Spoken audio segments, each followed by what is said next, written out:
ምስ ሬድዮ ረናይኹም ዘለኹም ዝኸበርኩም ሰማዕትና እዚ ሶሙናዊ ፍጻሜታት እዩ። ኣብ ናይ ሰንበት ፍጻሜታት 10 ሰነ መዓልቲ ሰማዕታት ኤርትራ ኣብ ውሽጥን ወፃእን ብዝርከቡ ኤርትራውያን ትዝከራላ። እዛ ህዝቢ ኤርትራ ምእንቲ ናጽነት ሃገሩ ዝኸፈሎም ውልዳቱ ዝዝክረላ ዕለት ሕድሮም ንምትግባር እውን መብጽዑ ዝሕድሰላ ዕለት ኮይናላ። ኣብ ወፃኢ ዝርከቡ ኤርትራውያን ንሰማዕታትና ክብሪ ንስራሕ ብግብሪ ብዝብል ቴማ ዝዝክርዋ ዘለዉ ዝዕለት መብጽዓ ጥራይ ምእታው ዘይኮነ ሓሳብ መደብን ግብርን ብሓንሳብ ክሳነ ከም ዘለዎ የዘኻኽሩ። ሕድሪ ሰማዕታት ኤርትራ ገና ኣይተተግበረን ዝብሉ ዜጋታት ብወገኖም እዚ ኣብ ስልጣን ዘሎ ስርዓት ንሰማዕታት ደቂ ህዝቢ ክጽውዕን ዝኽሪ ክገብርን ሞራላዊ ብቕዓት ከም ዘይብሉ ንኹሉ ሕድርታቶም ረጊጹ ሃገር ናብ ፍጹም ምብዳም ኣንፊትዋ ከም ዘሎ ይገልጹ። ህዝቢ ኤርትራ ናጽነት ሃገሩ ንምርግጋጽ ኣንጻር ባዕዳውያን መግዛእትን ተኸታተልቲ ስርዓታት ኢትዮጵያን ገጢሙ ብሉጻት ደቁ ከፍ ኢሉ እኳ እንተኾነ ብዘተን ልዝብን ክዓርፍ ዝግብኦ ደባዊ ግጭት ተላዒሉ ዳግማይ ናብ መስዋእቲ ይምሪሑ። ብሰንኪ መንግስቲ ኤርትራ ዝኽተሎ ዘሎ ሕሱም ኣካይዳ ኣብ ሃገሩ ምንባር ዝሰኣነ ህዝቢ እውን ኣብ ጉዕዞ ስደቱ ዝሓልፎ ዘሎ መስገደል ሞትን ስቓይን ንምሕጻርን ሕድሪ ሰማዕታት ንምትግባርን ኩሉ ብሓባር ክሰርሕ ትጽቢት ደላይ ፍትሕን ዴሞክራስን ምዃኑ ከካቦቱ ዝበጽሓና ዘሎ መልእኽታት የነጽር።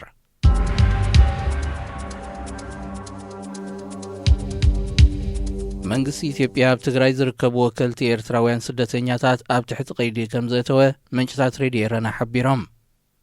እዞም ምንጭታት ካብ ቤተሰብ ግዳያትን መቕርቦምን ብዝኣከብዎ ሓበሬታ መሰረት 6 ወከልቲ ኤርትራውያን ስደተኛታት ኣብ ማዓስከራት ኣጋጢሙ ዘሎ ኩነታት ጸጥታን መነባብሮን ብዝምልከት ናብ ዝምልከቶም ሰበስልጣን ጥርዓናት ስለ ዘቕረቡ ግዳያት ማእሰርቲ ከም ዝኾኑ መልኪቶም። እቶም ብ15 ሰነ ኣብ ትሕቲ ቀይዲ ዝኣተዉ ኤርትራውያን ስደተኛታት ካብ ዘቕረብዎ ሕቶታት ማዓስከር ስደተኛታት ናብ ውሑስ ቦታ ክሰጋገር፣ ካብ መንግስትን ተጸዋዒ ስደተኛታትን ግቡእ ቆላሕታ ክግበር፣ ስደተኛ ካብ ፖለቲካዊ ጸግዒ ናጻ ክነሱ ከም መባድልቲ ዝጥቀምሎም ዘለዉ ፖለቲከኛታት ደው ከብሉ፣ ምስ ለበዳ ኮቪድ-19 ተኣሳሲሩ ቀረብ መድሃኒትን ማይን ዝኣመሰሉ መሰረታውያን ነገራት ቆላሕታ ክግበረሎም ዝብልን ካልእን ይርከቦ። ኣብ ኩለን ኣብ ትግራይ ዝርከባ ማዓስከራት ስደተኛታት ወኪሎም ነዚ ጥርዓን ዘቕረቡ ኤርትራውያን ገዳይ ማእሰርቲ ኮይኖም ከም ዘለዉ ዝሓበሩ ቤተሰቦም መግቢ ይኹን ክዳውንቲ ናብ ቤት ማእሰርቲ ክእትውሎም መንግስቲ ከም ዘይፈቐደሎም ሓቢሮም።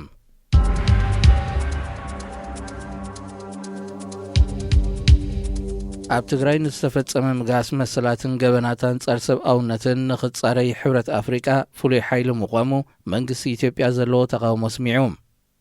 ሚኒስትሪ ጉዳያት ወጻኢ ኢትዮጵያ ብዕለት 17 ሰነ ኣብ ዘውፅኦ መግለጺ ሕብረት ኣፍሪቃ መርማሪት ኮሚሽን ከቕወም በይናዊ ውሳኔ ምውሳዱ ንመንግስቲ ኢትዮጵያ ከም ዘጓሃዮ ሓቢሩ።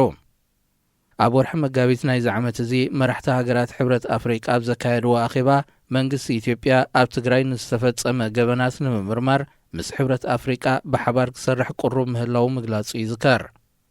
ናይ ፈለማ ርክብታ ኮሚሽን ናብ ጋምቢያ ከተማ ባንጁል ክኸውን ብድሕሪኡ ኸዓ ናብ ዝተፈላለየ ከባቢታት ትግራይ ብምዝውዋር መርመራ ክተካይድ ምዃና ተገሊጹ። መንግስቲ ኢትዮጵያ ኮሚሽን ሰብኣዊ መሰላት ሕብረት ኣፍሪቃ ወሲድዎ ዘሎ ውሳኔ ኣንጻር ዝቖመሉ ዕላማ ስለ ዝኾነ ንውሳኔኡ ዳግመ ግምት ክገብረሉ ኣለዎ ብምባሉ እቲ ዝካየድ መርመራ ብዘይፈቓድ መንግስቲ ኢትዮጵያ ከመይ ክሳለጥ እዩ ንዝብል ሕቶ ገና ምላሽ ከም ዘይረኸበ ዲፕሎማሰኛታት ይገልጹ። ምስ ሬድዮ ረናይኹም ዘለኹም ዝኸበርኩም ሰማዕትና እዚ ሰሙናዊ ፍጻሜታት እዩ። ኣብ ናይ ሶኒ ፍጻሜታት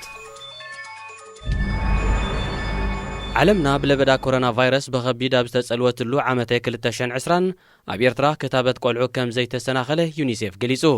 ኣብ 2019 ልዕሊ 1.3 ሚልዮን ቆልዑ ክታበት ክዋህቦም ከሎ ለበዳ ኮሮና ቫይረስ ከቢድ ጽልዋ ዝፈጠረሉ ጽንኩር ዓመተ 2020 ድማ ዝተኸትቡ ቆልዑ ልዕሊ 1.4 ሚልዮን ከም ዝበጽሑ እቲ ኣህጉራዊ ማዕከን ቆልዑ ኣብ ዝዘርግሖ መግለጺ ኣነጺሩ።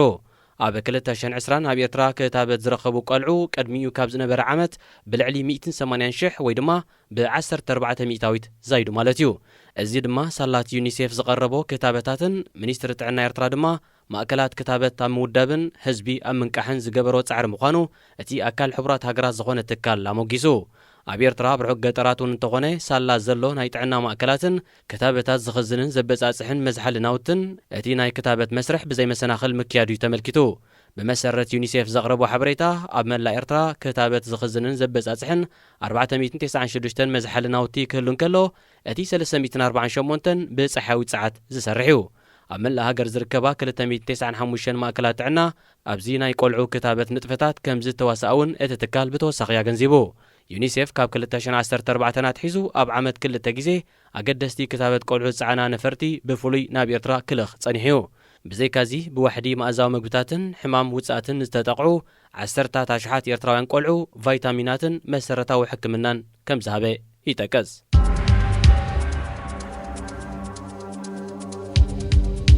أب كل تشن عسران بسنك كوينات مقفعن مقاسبا مسلاتن بيت نبرتو رح ريحونا يستسد هزب بزحي 8.4 مليون كمز بزحي لعلواي كوميشن سدتنياتات حبرات هاجرات UNHCR أفليتو مسناي قدميو زنبر عمد كننጻጽርን ከሎ ብ400 ከም ዝወሰኸ እቲ ኣህጉራዊ ትካል ብምኽንያት እቲ ትማሊ 20 ሰነ ተዘኪሩ ዝወዓለ ኣህጉራዊ መዓልቲ ስደተኛታት ኣብ ዘርግሖ መግለጺ ጠቒሱ 48 ናይቲ ካብ ቤት ንብረቱ ዝተመዛበለን ዝተሰደን ክፋል ህዝቢ ቆልዑን መንስያትን እዮም ኣብዚ 10 ዓመታት ብዝሒ ስደተኛታት በስታት ፍርቂ ከም ዝወሰኸ ዝገልጽ UNHCR ነዚ ኣብ ነፍሲ ወከፍ ዓመት እናዘያደ ዝመጽ ዘሎ ብዝሒ ስደተኛታት መፍትሒ ንምንዳይ መራሕቲ ሓበራዊ ቆራጽ ውሳነታት ክወስዱ ተማሕጺኑ ኣብ ሃገራት ላቲን ኣሜሪካ ብፍላይ ድማ ኣብ ቬኔዙዌላ ዝተኸስተ ፖለቲካውን ቁጠባውን ኩነታት ኣብዚ ዝሓለፈ 2 ዓመታት ዝተረኣየ ብዝሒ ስደተኛታት ከፍርን ከሎ ካብ ነዊሕ ዓመታታት ሒዘን ብስደት ጉንን ስም ዝጸንሐን ኤርትራ ትርከበን ሃገራት ቀርኒ ኣፍሪካ ሶርያን ኣፍጋኒስታንን እውን ኣብዚ ዝሓለፈ ዓመት ካብዚ ምስሊ እዚ ኣይተኣልያን ኣብ ዞባ ቀርኒ ኣፍሪካ ብፍላይ ኣብ ኢትዮጵያ ተኸሲቱ ዘሎ ሓደገኛ ኩነታት ኣብ ዝቕጽል ዓመታት ብዝሒ ስደተኛታት ክኽስት ከም ዝኽእል ብኣጉ መጠንቀቕታ ይቐርብ ኣሎ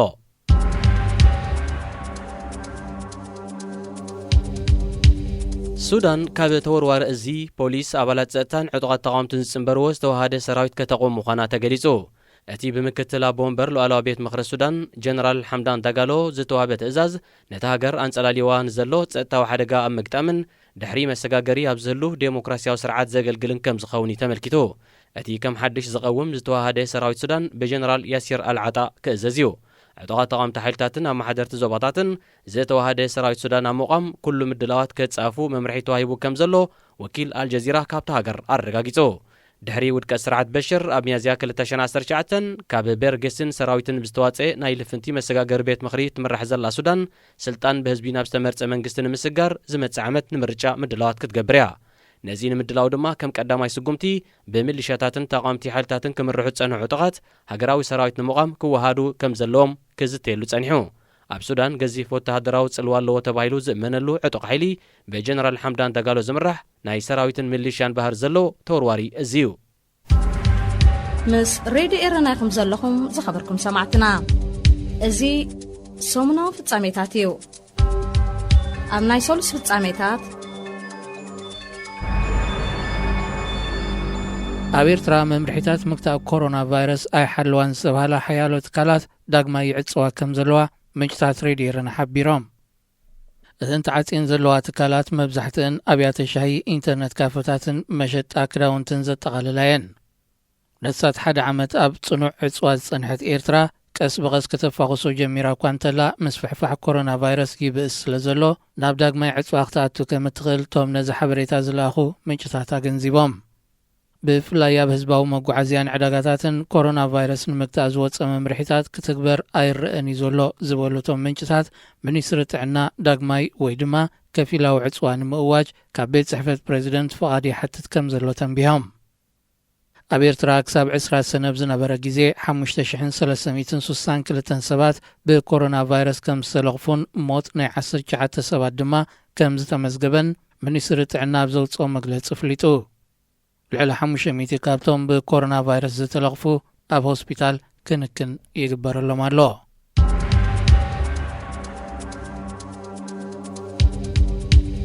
ኤርትራውያን ጎባለል ተቐዳደምቲ ብሽክለታ ብባንዲራ ኤርትራ ዝተሰለመት ማልያ ለቢስካ ኣብ ኣህጉራዊ ውድድራት ንምስታፍ ኣብ ዝዓለመ ኣብ ሰሙን እዚ ኣብ ሻምፒዮን ቅድድም ብሽክለታ ክጽመዱ እዮም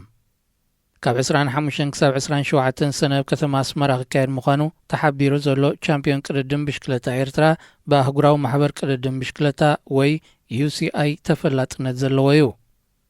ፈለም ኣብ 2008 ድሕሪ ምክያዱ ጸኒሑ ኣብ 2011 ዳግማይ ካብ ዝጅምራት ሒዙ ብስሩዕ ክካየድ ዝጸንሐ ቻምፒዮን ቅድድም ብሽክለታ ኤርትራ ዝሓለፈ ዓመት ብሰንኪ ለበዳ ኮሮና ቫይረስ ኣይተኻየደን። ኣብ 2019 ቻምፒዮን ብምዃኑ ብባንዴራ ኤርትራ ዝተሰለመት ማልያ ለቢሱ ኣብ ጂሮ ዲ ኢጣልያ እናተወዳደረ እንከሎ ሓደጋ ምውዳቕን መስበርቲ ሓላቕምትን ዘጋጠሞ ናትናኤል ብርሃነ ነታ ማልያ ንምዕቃብ ኣብዚ ውድድር ክሳተፍ ብዛዕባ ምዃኑ ኣይተፈልጠን። ዳንኤል ተክለ ሃይማኖት ን3 ዓመታት ቻምፒዮን ኤርትራ ብምዃን ክብረ ወሰን ሒዙ ይርከብ። ናትናኤል ብርሃነ ድማ 2 ዓመታት ብምዕዋቱ ካልኣይ ኮይኑ ስዒብዎ ኣሎ። ሓደ ካብ መሰጥቲ ቅድድማት ብሽክለታ ኣህጉር ኣፍሪቃ ዝኾነ ቻምፒዮን ቅድድም ብሽክለታ ኤርትራ ኣብ ሰሙን እዚ ኣብ ዘእንግዶ ውድድራት ብደረጃ ጁኒየርን ትሕቲ 23 ዓመት ከምኡ ድማ ናይ ኤሊት ደቂ ተባዕትዮን ደቂ ኣንስትዮን ክሳተፍዎ እዮም። እዚ ውድድር ንዓውድታት ቅድድም ጽርግያን ውድድር ክሮኖሜትርን ከጠቓልል እዩ።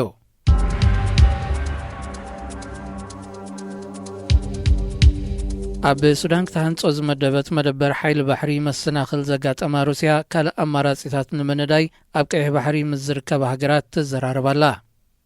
ኣብ ዝሓለፈ ቅንያት ምስ ጅቡቲ ዘተዘካየደት ሩስያ ኣቐዲማውን ምስ የመን ኣብ ሓያሎ ጉዳያት ዘተኮረ ምይይጥ ከም ዘካየደት ተሰሚዑ እዩ።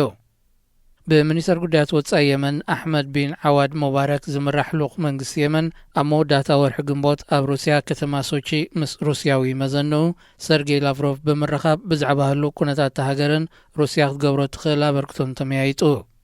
مسحوتن مسياب سدد زركب منجس يمن ركبات كم زلوات قلت روسيا أب قداي يمن كابتي أب سوريان كالوت هاجرات وشمت انزلوا بوليسي زتفلي مخاني زتكاز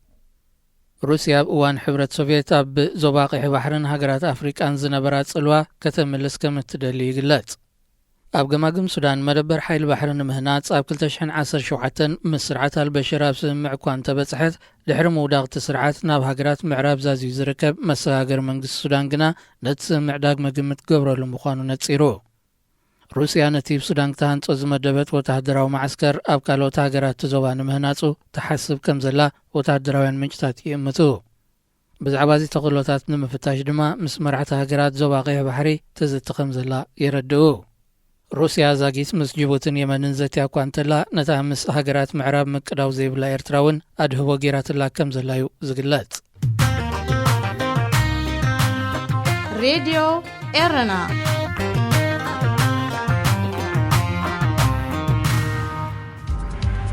مس راديو إيرنا يخم زلكم تخبركم سمعتنا ازي سومنا في التعميتاتيو أمنا يروبع في التعميتات ኤርትራ ትርከበን 6 ሃገራት ክሳብ ዘዋን ዚ ከታበት ጸረ ኮቪድ ከምዘ ጀመራ ተገሊጹ ኣብ ዝበዝሓ ብመዳይ ሕክምና ዝማዕበላ ሃገራት ብማእከላይ ገምጋም ኣስታት ፍርቂ ካብ በዚ ህዝበን ጸረ ኮሮና ክኽተብን ከሎ ብፈቓዱ ክኽተብ ንዝደሊ ካብ 18 ዓመት ንላዕሊ ዝዕድሚኡ ዝኾነ ዜጋ ድማ ማዕጾታተን ከፊተን ኣብ ምጽባይ ይርከባ እስራኤል ካናዳ ብሪጣንያ ቺለን ኣሜሪካን ልዕሊ 51 ሚእታዊት ካብ ህዝበን ናይ ቀዳማይ እብረ ተኸቲብዩ ኣብ ጀርመን ኢጣልያ ፈረንሳን ስፔንን ድማ ብውሕዱ ቀዳማይ እብረ ናይ ዝተኸትቡ ብዝሒ ሰባት ኣስታት 40 ሚእታዊት ይበጽሕ ዛጊት ኣብ 215 ሃገራት ብድምር ልዕሊ 2.1 ቢልዮን ክታበት ጸረ ኮሮና ቫይረስ ተዋሂብሎ ዝበዝሐቲ ኣብ ኣገልግሎት ዝውዕል ዘሎ ክታበታት ኣስትራዘኔካ ኣብ 170 ሃገራት ፋይዘር ኣብ 97 ሃገራት ሞዴርና ኣብ ልዕሊ 46 ሃገራት ሲኖፋርም ኣብ 45 ሃገራት ስፑትኒክ ኣብ 4 ሃገራት ጀንሰን ኤን ጀንሰን ድማ ኣብ 29 ሃገራት እዩ ይኹን እምበር ኣብ ዝርግሐ ዚ ክታበታት ኣብ መንጎ ሃብታማትን ድኸታትን ሃገራት ገዚፍ ፍልልይ ይረአሎ ንኣብነት ኣብ ኣሜሪካን ካናዳን ን100 ሰባት 87 ዶዝ ክታበት ክቐርብ እንከሎ ኣብ ዝበዝሐ ሃገራት ኣፍሪቃ ግና ን100 ሰባት 2.5 ዶዝ ክታበት ጥራዩ ተቐሪቡ ብሰንኪ እዚ ድማ ብመዳይ ክታበት ድሕሪ ተሪፈን ኣለዋ ዝበሃላ ሃገራት ኣፍሪቃ ዛጊት ክታበት ጸረ ኮሮና ቫይረስ ክረክብ ናይ ዝኽኣለ ብዝሒ ህዝበን ብማእከላይ ገምጋም እቲ ባዶ 3 ሚእታዊ ጥራዩ ካብ 215 ሃገራት ፈጺመን ክታበት ጸረ ኮቪድ ዘይጀመራ 6 ሃገራት ድማ ኤርትራ ቡሩንዲ ቻድ ታንዛንያ ሄይቲን ሰሜን ኮርያን እየን ወደብ ጥዕና ዓለም ክታበት ክሽምታ ናብ ዘይክእላ ሃገራት ኣፍሪቃን ካልኦት ድኸታት ሃገራትን ብሓገዝ ንምብጻሕ ካብ መሻርክቲ ሃገራት ገዚፍ ሞላ ይሓትት እኳ እንተሎ ኤርትራ ትርከበን ሃገራት ኣብቲ ብኮቫክስ ዝፍለጥ ናይ ሓገዝ መደብ ንምእታውን ዛሕልታት ከም ዘርአያ ክጥቀስ ጸኒሑ እዩ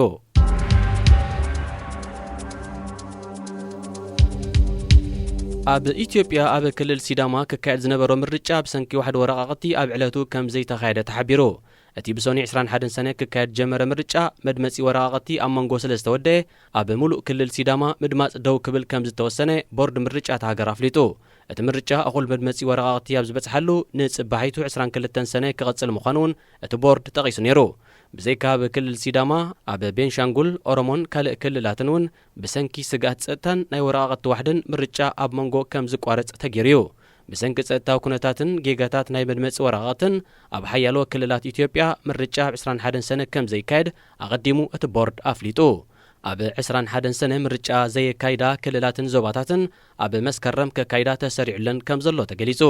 ሃገራዊ ምርጫ ኣብ ክልተ እዋን ከፋፊልካ ክካየድ ዘይንቡርን ንብዙሕ ፖለቲካዊ ሸርሕታት ዝዕድምን እኳ እንተኾነ ክትግበር ከም ዝኽእል ግና ሓላፊት ቦርድ ምርጫ ኢትዮጵያ ብርቱካን ሚደቅሳ ሓቢራ።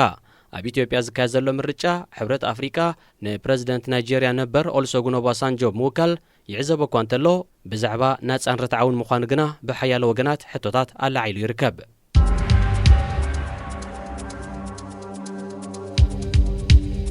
ግብፅን ደቡብ ሱዳንን ኣብ ጉዳይቲ ኢትዮጵያ ተሃንጾ ዘላ ዲጋ ተሃድሶ ብዝምልከት ምይይጥ ኣካይደን።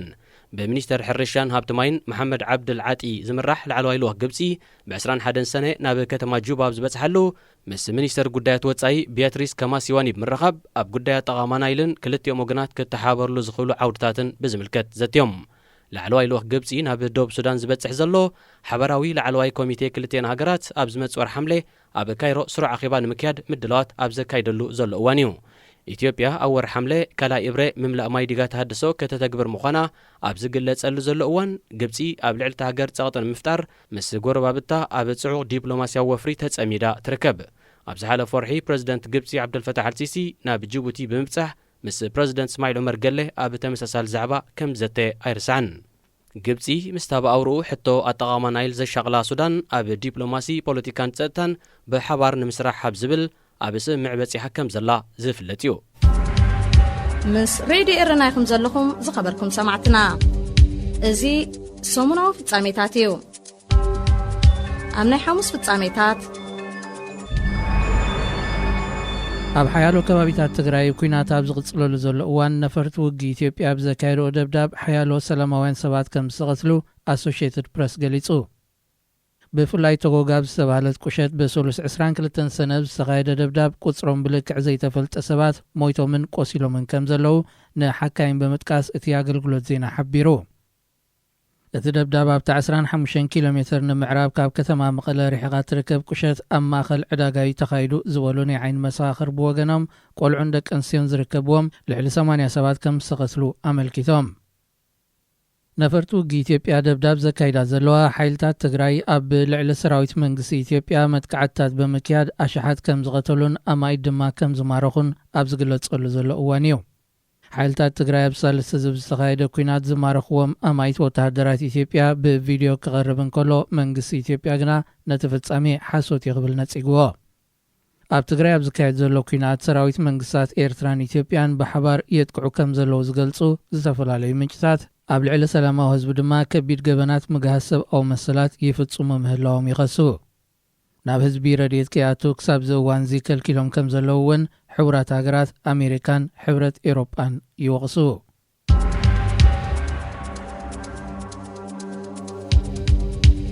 ባይቶ ጸጥታ ሕቡራት ሃገራት ኣብ ጉዳይቲ ንሱዳን ግብፅን ኢትዮጵያን ዘሰሓሕብ ዘሎ ኣጠቓቕማ ናይል ብዝምልከት ክዝቲ መንግስቲ ሱዳን ሓቲቱ።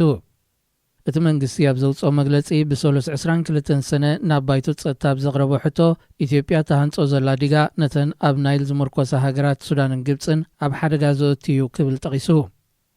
ምህናት ስዲጋ ድሕነት ሚልዮናት ሰባት ኣብ ሓደጋ ዘውድቕ ስለ ዝኾነ ባይቶ ጸጥታ ብዛዕባ እዚ ብዝምልከት ብህፁፅ ክዝቲ ሚኒስተር ጉዳያት ወጻኢ ሱዳን ማርያም ኣሳድቅ አልማህዲ ከም ዝፀውዐት እቲ መግለጺ ብተወሳኺ ፍሊጡ። ልዕሊ 90 ዓመታዊት ጽሩይ ዝስተ ማይን እቶት ሕርሻን ኣብ ናይል ትምርኮስ ግብፂ ኢትዮጵያ ተሃንጾ ዘላ ዲጋ ስጋኣት ሃገራዊ ድሕነት እዩ ክትብል እያ ትገልጽ። መርገጺ ግብፂ ደጊፋ ዘላ ሱዳን እውን ኢትዮጵያ ምዘን ክልተ ሃገራት ከይተላዘበት ካልኣይ እብረ ምምላእ ማይ ዲጋ ተሃድሶ ከይተካይድ ተማሕፂና።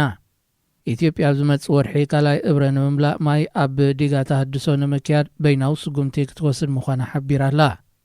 ብዘይካ ብጉዳይ ዲጋና ጠቃቅማና ኢልን ኣብ ዶባት እውን ተሳሒበን ዘለዋ ሱዳንን ኢትዮጵያን ጉዳየን ብሳልሳይ ኣካል ንምፍታሕ ዝተፈተነ ጻዕርታት ኣይተዓወተን። ኣብዚ ጉዳይ ኣተኪሩ ኣብ ፈለማ ዝወርሒ ኣብ ቀጠር ከተማ ዶሓ ዝተጋበ ማሕበር ሃገራት ዓረብ ንመርገጺ ሱዳንን ግብፅን ብምድጋፍ ባይቶ ጸጥታ ኣብቲ ጉዳይ ጣልቃ ከኣቱ ምጽውዑ ይዝከር። ሱልሳዊ ዘተ እንተዘይኮይኑ ዝኣቱ ካልእ ኣካል ከም ዘይትቕበል እትገልጽ ኢትዮጵያ ነቲ ብማሕበር ሃገራት ዓረብ ዝቐርብ ጻውዒት ነጺጋቶ እያ።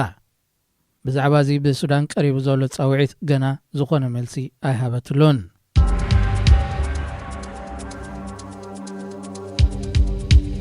ስዑድ ዓረብ ካብ 2017 ኣትሒዙ ተቋሪጹ ዝጸንሐ ዝምድና ምስ ቀጠር ናብ ነቡር ንምምላስ ሓድሽ ኣምባሳደር መዚዛ። ኣምባሳደር ስዑድ ዓረብ ኮይኑ ዝተመዘ ልኡል መንሱር ቢን ኻሊድ ኣልፈርሓን ብ21 ሰነ ወረቐት ስርሑ ንሚኒስተር ጉዳያት ወፃኢ ቀጠር ሸኽ መሐመድ ቢን ዓብዱራሕማን ኣታኒ ብዘረከበሉ ዝምድና ክልቲአን ሃገራት ንምሕያል ኩሉ ምትሕባር ከም ዝግበረሉ ገሊጹ።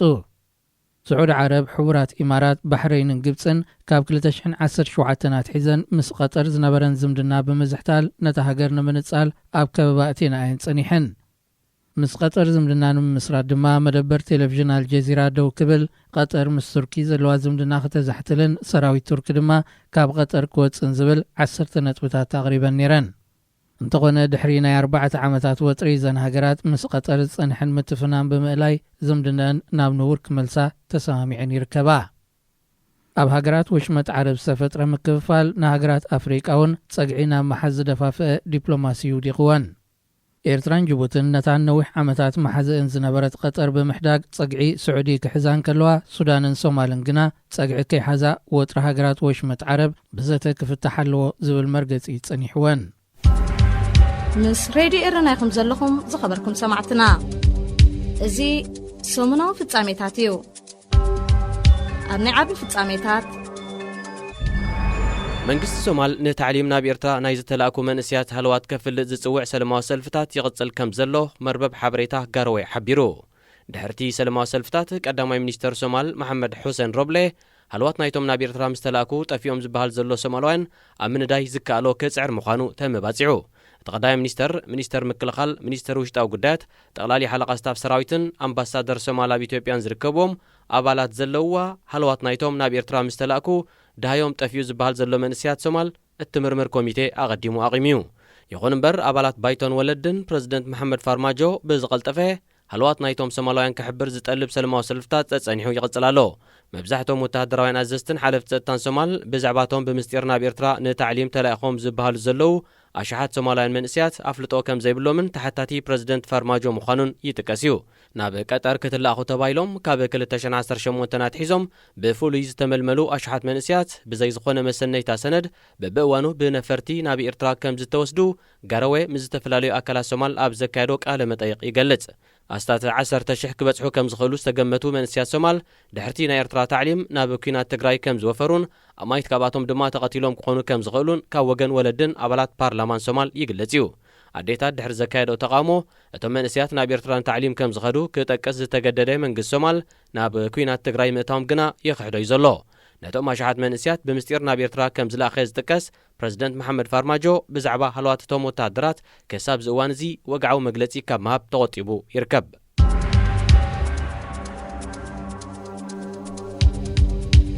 መንግስቲ ኢትዮጵያ ብ22 ሰነ ተጎጎዋ ብዝተባሃለት ቁሸት ኣብ ዘካየዶ ደብዳብ ሰለማውያን ሰባት መቕታሉ ኣሜሪካን ሕብረት ኤውሮጳን ኮኒኖም። በቲ ኣብ ማእከል ዕዳጋ ተኻይዱ ዝተባሃለ ደብዳብ ብውሕዱ 60 ሰለማውያን ሰባት ከም ዝተቐትሉ ኣህጉራውያን ትካላት ኣረጋጊጸን። ክፍሊ ጉዳያት ወፃኢ ኣሜሪካ ብዘውፅኦ መግለጺ በቲ ኣብ ማእከል ዕዳጋ ዝተፈጸመ መጥቃዕቲ ዝተሰምዖ ሓዘን ብምግላጽ ምጽራይ ክግበረሉን ተግበርቱ ድማ ናብ ሕጊ ክቐርቡን ብምጽዋዕ ነቲ ደብዳብ ኮኒኑ ግዳያት ደብዳብ ዝኾኑ ሰለማውያን ሰባት ህጹጽ ሕክምናዊ ሓገዝ ክረኽቡ ጸዊዑ። ሰራዊት ኢትዮጵያ ብወገኑ ናይ ነፈርቲ ደብዳብ ከም ዘካየደ ብምግላጽ ንሓይልታት ትግራይ ዒላማ ዝገበረ ምንባሩ ጠቒሱ እቲ ስርሒት ዕውት ነይሩ ዝበለ ኣፈኛ ሰራዊት መንግስቲ ኢትዮጵያ ብምኽንያት መዓልቲ ሰማዕታት ንምዝካር ዝተኣኻኸቡ ሓይልታት ትግራይ ከም ዝደምሰሰ ገሊጹ። ሓይልታት ትግራይ ብወገኖም ሰራዊት ኢትዮጵያ ሕነ ናይቲ ኣብ ሓያሎ ግንባራት ዝወረዶ ሰፍ ዘይብል ስዕረት ኣብ ልዕሊ ሰለማዊ ህዝቢ ደብዳብ ብምክያድ ታሪክ ህልቂት ሓውዜን ከም ዝደገመ ይኸሱ። እቶም ሓይልታት ሓንቲ C-130 ዝዓይነታ ወተሃደራውያን ናይ ጽዕነት ነፋሪት ወቂዖም ከም ዘውደቑ እውን ኣፍሊጦም።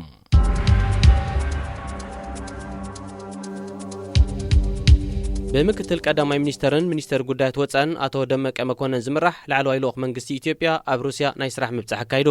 እቲ ሚኒስተር ምስ ሩስያው መዘኑ ሰርጌይ ላቭሮቭ ኣብ ሞስኮ ብምርኻብ ብዛዕባ ዝምድና ክልቴን ሃገራትን ህልው ዞባዊ ኩነታትን ብዝምልከት ተመያይጦም